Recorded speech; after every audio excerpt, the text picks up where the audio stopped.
Alright, kids. I'm knee-deep in papers, although most of them are digital, so I guess that metaphor doesn't work. But, so, four common errors that those of you who are going to correct your papers want to take a look at. So first thing, font. I corrected most of these, but your font should have serifs, which means that it should have little feet on it. So this font is universally good. It's called Times New Roman. But if you do Calibri, like that, you see if you want to look really close, there's no feet on it. The little S and the D and the A, they all just end. That is considered non-professional because it's harder on the eyes. Arial, for example. You probably don't care about this, but that's the first one I've been changing. The second one, this one's really important that you don't do it when you're writing an essay, is narration. I've explained this in class before, but none of you, well, some of you have changed it, but most of you haven't. I'm marking off for this because you're not supposed to do this when you're writing an essay. And what narration is when you say something like, you know, my first topic is, you know, Boko Haram. The reason this is bad is because you're doing a conversational style, and this is not a conversation, it's an essay. It's supposed to be able to speak for itself. So my should not exist. The paper doesn't talk. This makes it kind of feel like the paper has a mouth and eyes and it's kind of dancing around on your desk or on your computer, wherever you read it. So you shouldn't do this. It's the extreme bad example is, you know, I am supposed to write about news, so I chose that kind of thing. Or for my next topic, basically you want to remove your writing narration from the paper.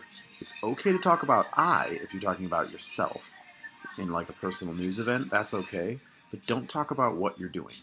If you catch yourself writing what you're doing, then it's that's narration. Okay, pronouns. Pronouns are fine, except for you got to be careful when you use them. Pronouns have two parts. There's the pronoun and then the antecedent. Antecedent. The antecedent is the real, I'll say the real noun, or just the noun, that the pronoun refers to. Okay? So a pronoun always has an antecedent. So if I say, you know, Bob made his dinner. Now this is obvious because it's Bob and his, right? But what if I said Bob told Jack that he made his dinner? Now this is a common error in a lot of the papers, is when you're talking about multiple, especially the papers on Michael Brown, because you're talking about Michael Brown, Darren Wilson, and then Darian, I forget his friend's name. But yeah, you got three guys, and then he, his, they, their, always gets confused. So in this sentence, this would be a bad sentence. Well, while it's grammatically correct, it is unclear. Bob told Jack that he made his dinner. So instead of doing that, Bob told Jack, you could either just say, Bob told Jack he made the dinner, or you could say, Bob told Jack he made dinner for him. Still a little bit unclear, but, you know, something that shows you the direction.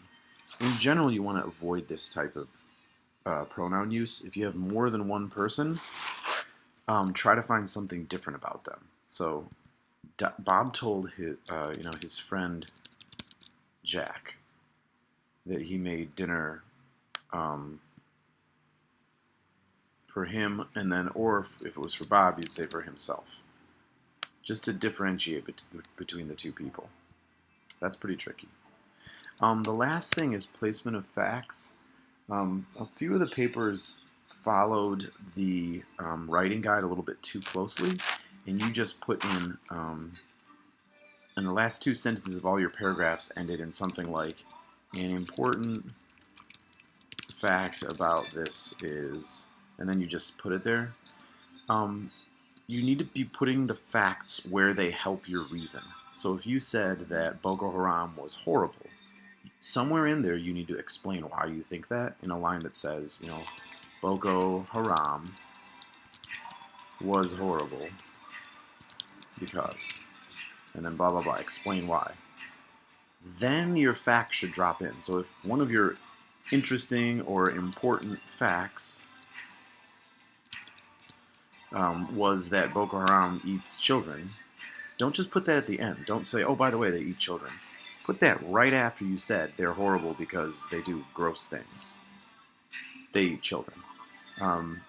If you can't find a place for your fact, then it probably doesn't belong there. The facts should always tie to the reasons. In other words, you shouldn't just be saying random facts. A few of you already have opinions about stuff, and so your facts just naturally fall into place.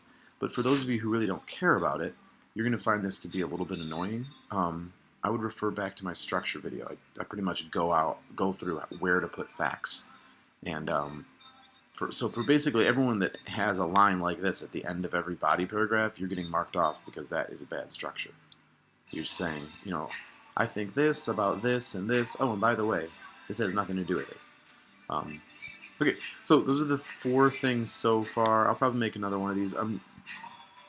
It's Sunday at 8, and I still haven't gotten to 2 of the classes, so I'll probably make another one of these tomorrow as I get to them.